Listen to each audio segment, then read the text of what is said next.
Good evening and welcome to 16 by 9, The Bigger Picture. I'm Mary Garafello. They say there are two certainties in life, death and taxes. And a British Columbia man says the tax man is killing him. Irvin Leroux was once worth $4 million.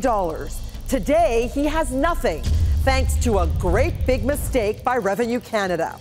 Tonight, the incredible story of Irvin Leroux and the taxman. 45,000 strong, a government agency larger than the Department of National Defense and far more powerful. Big guns, armed with pens, pencils, and our tax returns. It is the Canada Revenue Service. And what they did to Irvin Leroux is unbelievable. A story that's become legend in the halls of these tax offices. I describe their tactics no different than the Nazis in Germany or communist state where you own nothing, they rule, they say exactly what it is, and that's the way it is. You have no rights. I had no rights. Irvin Leroux has been at war with Revenue Canada for 13 years. He and his common-law wife, Jill Moore, sit behind boxes and boxes of documents he's accumulated over the years. Irvin was living the dream. He owned 2 houses, 2 subdivision lots, and an RV park nestled in the mountains of BC worth $2 million. But it was all taken away because of a $1 million mistake by Revenue Canada. And I thought it was the most beautiful piece of land that I've ever put my eyes on. It was absolutely breathtaking. It just gave me so much pleasure to share what we had with people. Irvin's tax woes began when he was audited in 1996. Unbelievably, an auditor from Revenue Canada took all of Irvin's original business documents from a personal file in his home, only to admit later the documents had accidentally been destroyed. Well, he apparently took them to his office to get copies made, I guess. He told me that somebody had moved the files and apparently put them where the shredding documents are, and somebody shredded the documents. Irvin says Revenue Canada took no responsibility, and without receipts to show business expenses, it concluded that Irvin owed a whopping $630,000 in personal income tax and $85,000 in GST. Irvin says he was in absolute shock and knew Revenue Canada was wrong. I told him he was nuts. I basically said, "You're nuts. I don't owe you nothing. I owe Revenue Canada absolutely zero. All my records were in proper order. I filed my income tax on time. I paid my income tax when what money was due. I paid the GST where it was due." And so the battle began. In and out of court, Revenue Canada wanted their money. And over the years, the debt accumulated with penalties and interest to close to $1 million. They took out a writ to seize and sell all my assets. They listed every piece of property I owned. That's right. Revenue Canada wanted it all.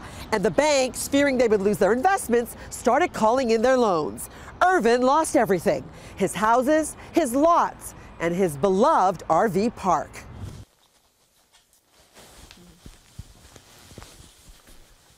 That was my life. That was my life. That was everything. That was me. You asked me how I felt. My life came to an end. That's how I felt.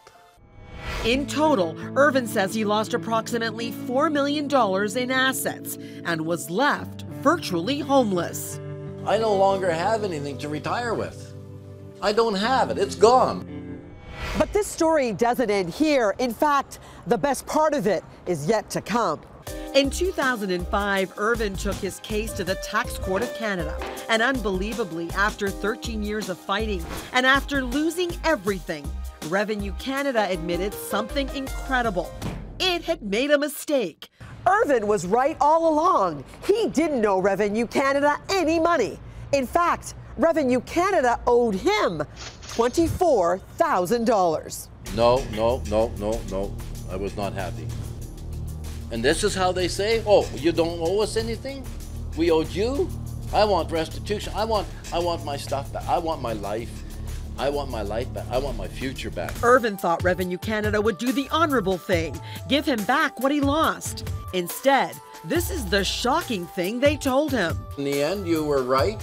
You didn't owe us anything. We owed you. And so the system worked. It sickens me. This is my country, right? These are people who I expect to represent me. And when an error is done, I expect them to say, I'm sorry. 16 by 9 caught up with the Minister of National Revenue, Jean-Pierre Blackburn, to get some answers. He would like you or the agency to say, I'm sorry. Well, I cannot say that because we don't know what will be the decision at the end from the court. So, for any minister, it's not a pleasure to see when people feel for 14 years, for 13 years that it seems, for himself, he disagrees with what's happened. Any person who feels that our agency doesn't act correctly, you have special procedure to go in appeal and to try to find the solution. Revenue Canada and specific employees of that agency have no sense of moral responsibility. I don't know how they can sleep at night when they're completely aware that the actions, the exceptional powers that they have, can destroy people's lives. Mr. Leroux is a classic example of the taxpayer being screwed by government. Kevin Goddett with the Canadian Taxpayers Federation says this kind of mistake is really embarrassing for Revenue Canada. When individuals are in disputes with Revenue Canada, they should probably assume the benefit of the doubt and worry about taking their money and ruining their lives much later in the process than they seem to have done. It is appalling cases like this that have forced the government to create a taxpayers ombudsman. Paul Dubé, a former Ottawa defense attorney, was appointed 15 months ago to help in these sorts of disputes and report to the minister about possible policy changes. Since starting the job, he's made some astute observations. I think that the CRA has some problems sometimes in communicating with taxpayers and making them understand what's going on. And also there are some difficulties, some obstacles for taxpayers in communicating with the Canada Revenue Agency. Those are the types of things we're looking at and we'll be commenting on in the annual report. And as for Irvin Leroux, the fight is not over yet. He has been forced to file a lawsuit against Revenue Canada to try to get the millions he's lost back. He admits despite being vindicated, Revenue Canada has left him a broken man. The saddest part about this is they took 13 years of my life. It is worse than being locked up in a prison in a dark hole. My dreams are gone.